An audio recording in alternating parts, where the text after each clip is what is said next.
Yeah, well, I would say that you have like the baggers and all the Harley thing. That's how you see motorcycle in the US, and when that's what we think in Europe when we come here is like we just want to go to the Road 66, rent a Harley, and cross the US.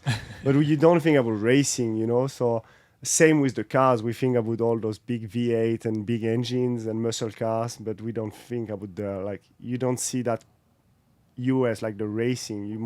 You see like the country where you are allowed to do everything and freedom and just ride the biggest engine you can and have fun.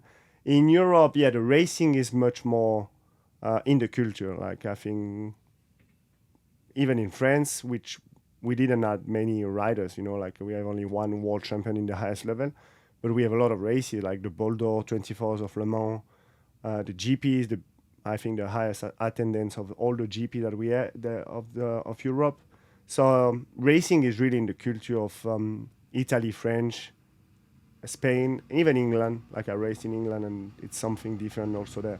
Um, but I think it's also maybe because the country is so big here. It's hard, like for the people to really follow one thing. You know, like it's at the end, like the GP, all the GP, MotoGP, for example, in Europe, the zone that they are racing it's smaller than the US. So it's hard to follow when you are here. Like follow really one thing, but I was surprised when I came in 21. I don't know if that was the COVID effect or something, but the race, the how many people were coming to the race. I remember Road America, Laguna Seca. It was like way more people than we have sometime in World Superbike in Europe. So I was pretty surprised. I was like, it's strange that this championship is not like as famous as it should be with so many people following.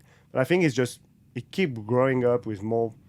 You need also riders and teams to identify to when you follow something. And I think now having more and more racers and more level in the championship, that's pretty good.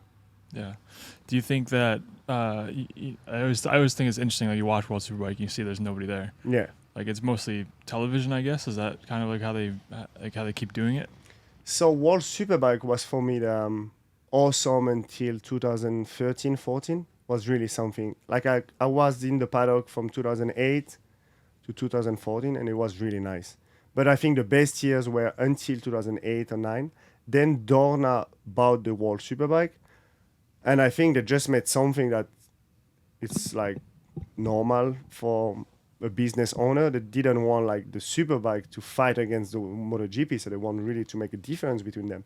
Until that moment, it was the Flamini brothers that were owning the championship, and they wanted to like catch the MotoGP. And until that time, everything was done to make a big show in superbike and the racing. In I think in Manico in 2009 or 10, there was like 100,000 people around the track for World Superbike, 110, and now it's like 50, 60. So they really like made the GP more famous and the superbike less.